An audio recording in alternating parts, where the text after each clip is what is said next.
सब network crime world को subscribe करें, बेल आइकन दबाएं और अपडेट पाएं।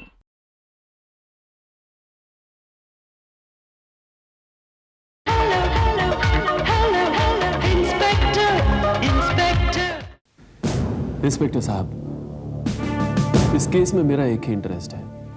दीपक मल्होत्रा नरेंद्र मल्होत्रा का इकलौता बेटा था और वो मेरा अच्छा दोस्त था। अगर मां के लाड़ प्यार में बच्चा भटक गया हो तो उसे सुधरने का मौका मिलना चाहिए।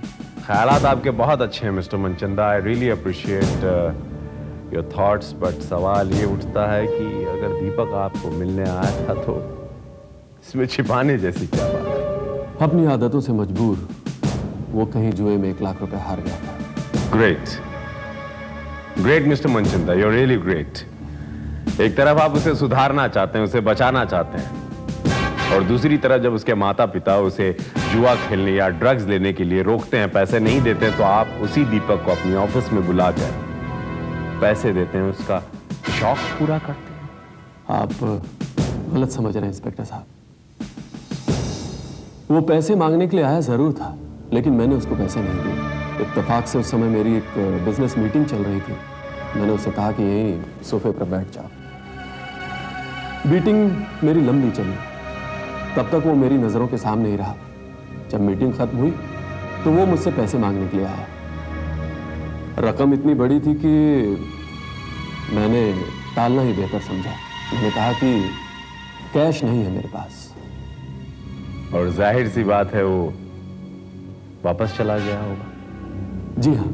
और मिस्टर मनचंदा, शायद अब मुझे भी चलना होगा, क्योंकि अब आपके पास बताने के लिए कुछ और नहीं होगा, राइट? जी नहीं इंस्पेक्टर, लेकिन मेरे पास आपको बताने के लिए कुछ है। मिस्टर मनचंदा, जब दीपक आपके यहां से आपके केबिन से, आपके ऑफिस से वापस गया था, तो उस वक्त वो ठीक ठाक गया था। क्या वो घायल हुआ था यहां पर? जी नहीं। और घर पहुंचते पहुंचते दीपक कब और कैसे घायल हुआ, क्वाइट स्ट्रेंज। और आई थिंक सो कातिल का भी पैर घायल हुआ था। हाँ, और एक बात मिस्टर मनचंदा, आपका झूठ पकड़ा गया है। 13 तारीख को ना दीपक यहां आया था, ना ही आपकी कोई मीटिंग काफी देर तक लंबी चली थी। किसने कहा आपसे ये सब? किसी ने कहा नहीं मिस्टर मनचंदा, लेकिन हाँ, मैं ये चाहूंगा कि आप अपने मुंह से ही सब कुछ सच सच बता दें, आप ही के लिए बेहतर होगा। मैं झूठ नहीं बोल रहा हूं inspector. Okay okay. Sharma. Yes sir. चलो सर, यही है वो दामले। ये झूठ बोल रहे साहब। उस दिन साहब शाम को 5:30 बजे चले गए थे। इन्हें अपने बच्चों को पिक्चर दिखानी थी। टिकट मैंने ही ला के दिया था साहब को, और शाम को 6 बजे ऑफिस बंद करके मैं चाबी वॉचमैन को देकर चला गया था। आप चाहे तो वॉचमैन से पूछ सकते हैं साहब, मैं निर्दोष हूं साहब। सुन लिया? वॉचमैन को भी बुलाऊं क्या? समझाओ।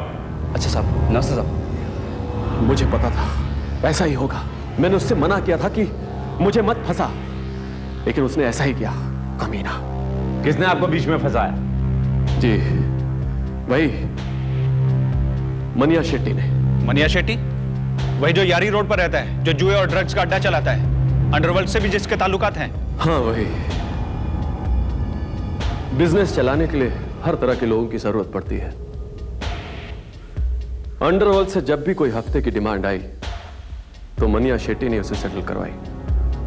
अचानक उस रात उसका फोन आया और उसने मुझे बताया दीपक मल्होत्रा और उसके बाप के बारे में। उसने मुझसे यह भी कहा कि मैं पुलिस स्टेशन में जाकर गवाही दूं कि खून के वक्त दीपक मेरे पास था। मैं मजबूर था इंस्पेक्टर, मैं इनकार नहीं कर सका।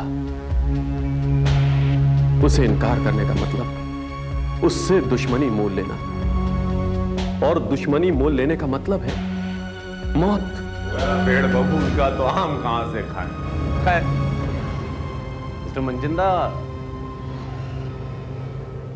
ये शेट्टी दीपक को क्यों बचाना चाहता था? शेट्टी सब काम पैसों के वास्ते करता है साहब।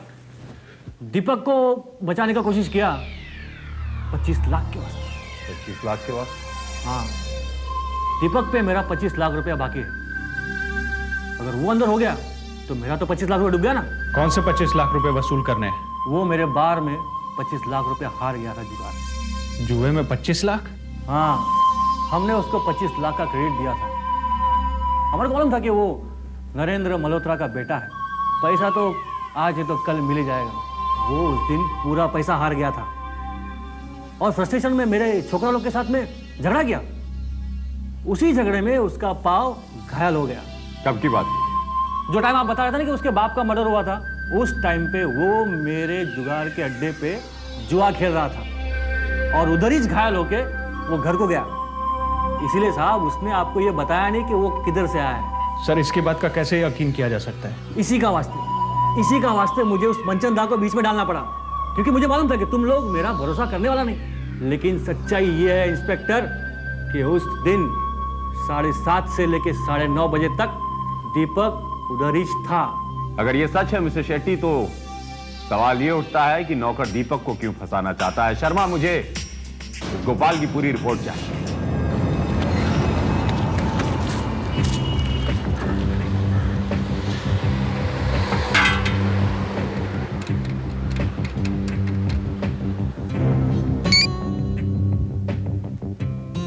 हेलो। हाँ, हेलो। हाँ, गोपाल बोल रहा हूँ। कहाँ हो तुम? हाँ, एडवांस लेकर गायब ही हो गए। अरे कहाँ गायब हो गया? कहीं नहीं गायब हो गया। वो पुलिस का थोड़ा लफड़ा हो गया था, खबर नहीं पड़ी क्या? हाँ हाँ पड़ी। तूने तो बाप के मर्डर केस में बेटे को ही अटका डाला। काहे का अटकाना यार? वो अब देखो ना, तुम मेरा एडवांस पेमेंट दे दो, बाकी का बस तुम्हारा भी काम हो गया, मेरा भी काम हो गया ना। तुम अपने रास्ते चलो, मैं अपने रास्ते। हाँ ठीक है, आज रात को घर पर ही रहना। मैं बाकी का पेमेंट लेकर तुम्हारे घर पहुंचता हूँ। सर, गोपाल के बारे में कुछ पता चला? सर दीपक ने बिल्कुल सही कहा था। गोपाल को पहले भी कई बार सजा हो चुकी है और थाने जेल में वो 6 महीने की सजा भी काट चुका है। इस फाइल में उसके सभी रिकॉर्ड्स हैं। सर, मुझे लग रहा है कि दीपक से बदला लेने के लिए ही गोपाल ने मल्होत्रा का कत्ल किया था। वो उसे फंसाने की कोशिश कर रहा है।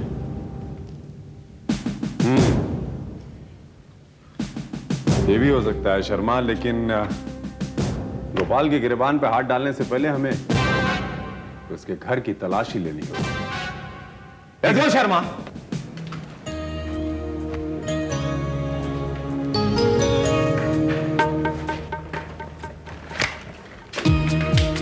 ये घर है सर उसका। ये तो ताला।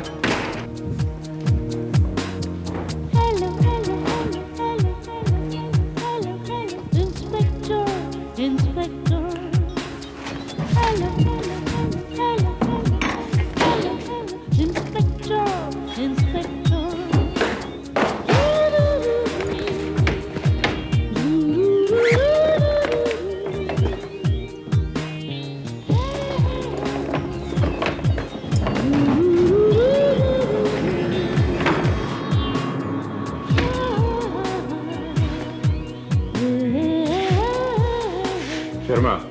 जी सर। इसी रिवॉल्वर से मल्होत्रा पे फायर किया गया था। मेरा शक सही निकला सर। गोपाल ने ही मिस्टर मल्होत्रा का खून किया और दीपक को फंसाने की कोशिश कर रहा था। आजा आजा। आपका एरिया, डर मत। कौन डरता है साहब? हाँ। अरे ये दरवाजा कैसे खुला है? हाँ, अबे साले अंदर पहले चल के तो देख। चल। ये सब क्या हो गया यार? लगता है तेरे घर पे चोरी हो गई है। चोरी? हाँ। अरे कहाँ है वो? यही तो रखी थी यार, वही ढूंढ रहा हूँ। कहीं इसे तो नहीं ढूंढ रहे हो?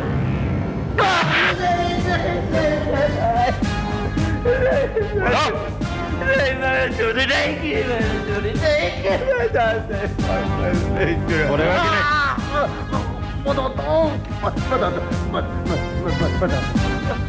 मैंने चोरी नहीं की, नहीं की। तुमने चोरी नहीं की तो इस पिस्तौल से मल्होत्रा की हत्या हुई थी और तुम्हारे घर पर कैसे पहुंचाई? बोला बताना। बोलो। मैं सब बताता था। मैंने चोरी नहीं की थी साहब। वो चोरी दीपक ने की। मुझ पर झूठ मूठ का इल्जाम लगाया गया था साहब। वो झूठे इल्जाम में फंसाया था, इसलिए मैं उससे बदला जरूर लेना चाहता था, लेकिन साहब आपका खून मैंने नहीं किया साहब, वो दीपक ने किया था साहब।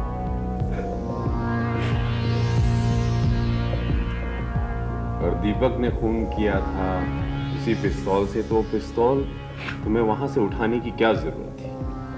साहब दरअसल वो पिस्तौल मैं अपने किसी साथी को बेचने का वादा पहले ही कर चुका था, और अब मैंने उस दिन आपसे झूठ बोला था कि मुझे सड़क पर गोली की आवाज सुनाई दी थी। दरअसल वो आवाज मुझे कहीं से भी सुनाई दी थी।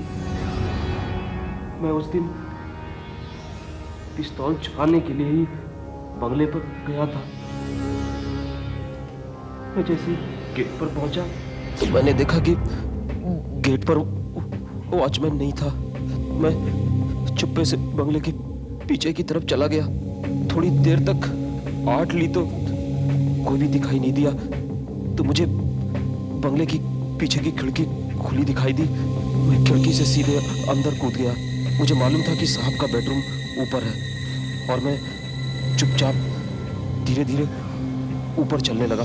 साहब जब कभी भी अकेलापन महसूस करते थे तो अपने कमरे में बंद होकर सो जाते थे। मैं उनके कमरे की तरफ धीरे धीरे बढ़ रहा था। जैसे मैं कमरे के करीब पहुंचा तो मुझे गोली के चलने की आवाज आई।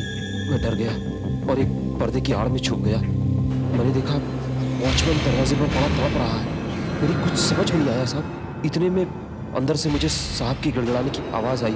बेटा बेटा मुझे माफ कर दो, मैं जैसा भी हो तुम्हारा बाप। तू बाप नहीं, तू श्राप है, श्राप।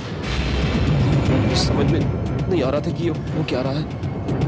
तभी मैंने देखा लंगड़ाता हुआ दीपक कमरे से बाहर आया और चुपचाप सीढ़ियों से उतरकर बंगले के पीछे के दरवाजे से बाहर निकल गया। उसके बाद हम धीरे धीरे साहब के कमरे की तरफ गए। जैसे ही हम अंदर पहुंचे तो हमने देखा कि साहब की लाश नीचे पड़ी हुई थी। उसके पास पिस्तौल पड़ी थी, और साहब हम पिस्तौल चुराने तो गए ही थे। हमने पिस्तौल वहां से उठा ली। हमने सोचा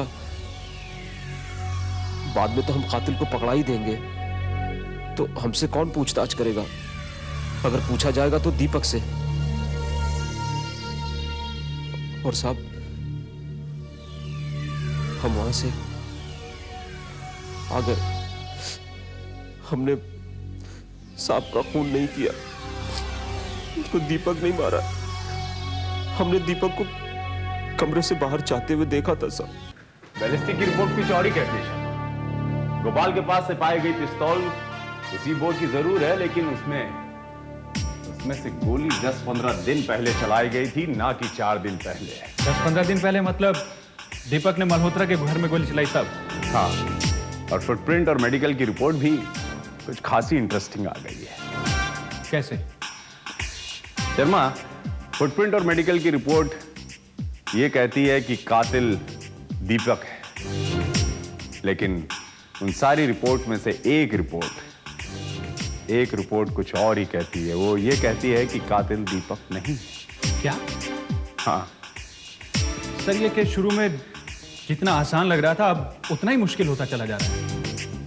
इस मुश्किल को एक ही आदमी आसान कर सकता है जिसने असली कातिल का चेहरा देखा है शर्मा, और वो है अस्पताल में बेहोश पड़ा वॉचमैन। इसका बयान हमारे लिए बहुत जरूरी है डॉक्टर। आपको क्या लगता है कब तक ये बयान दे सकता है? आज रात तक इंतजार कीजिए, कल सुबह ये अपना बयान दे पाएगा।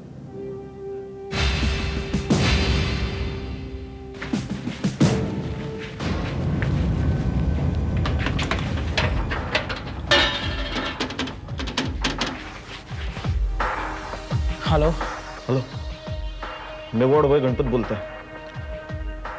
वो वॉचमैन कल पुलिस को अपना बयान देगा। गोली खाकर भी मराने कमीना। ठीक है।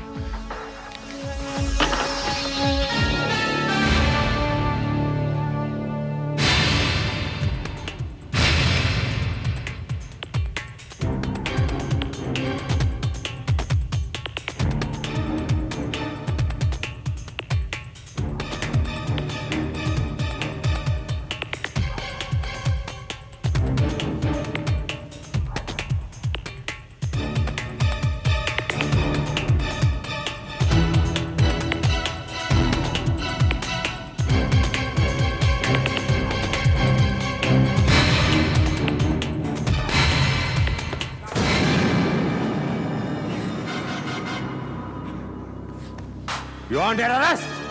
मुझ जैसी औरत का यही हाल होना था, जिसने अपने पति से ज्यादा अपनी औलाद को प्यार किया। हाँ, अपनी औलाद को प्यार किया। भगवान, तूने अच्छा ही किया। अच्छा सबक सिखाया तूने मुझे। अच्छा सबक सिखाया। ये वो नहीं है जो आप समझ रही हैं।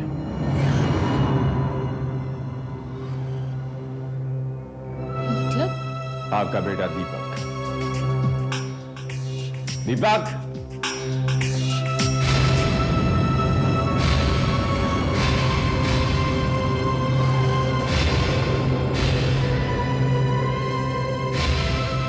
यह है आपका बेटा दीपक और यह है रणबीर, आपके पति की नाजायज औलाद। क्या? रणबीर की मां ने आपके पति से सच्चा प्यार किया और आपके पति ने उस सच्चे प्यार के एवज में उन्हें धोखा दिया। अपनी मां के साथ किए गए विश्वासघात का बदला लेने के लिए ही रणबीर ने आपके पति आई मीन मिस्टर मल्होत्रा का कत्ल कर दिया। दोनों की शक्ल एक जैसी मिलती है, इसीलिए गोपाल भी धोखा खा गए। लाश के पास पड़े खून और चाकू में लगे खून का ब्लड ग्रुप जब दीपक के ब्लड ग्रुप से मैच नहीं खाया, तब मेरा माथा ठनका। वार्ड बॉय ने जो टेलीफोन नंबर दिया था वो दीपक के घर का नंबर नहीं था। इस बात को लेकर मैं सोच ही रहा था, इतने में मुझे अस्पताल से फोन आया कि वॉचमैन को होश आ गया है और मैं उसे मिलने चला गया। हम बाहर गेट पे बैठे थे, ऊपर से कुछ टूटने फूटने की आवाज आ गई। मैं दौड़कर ऊपर चला गया और देखा तो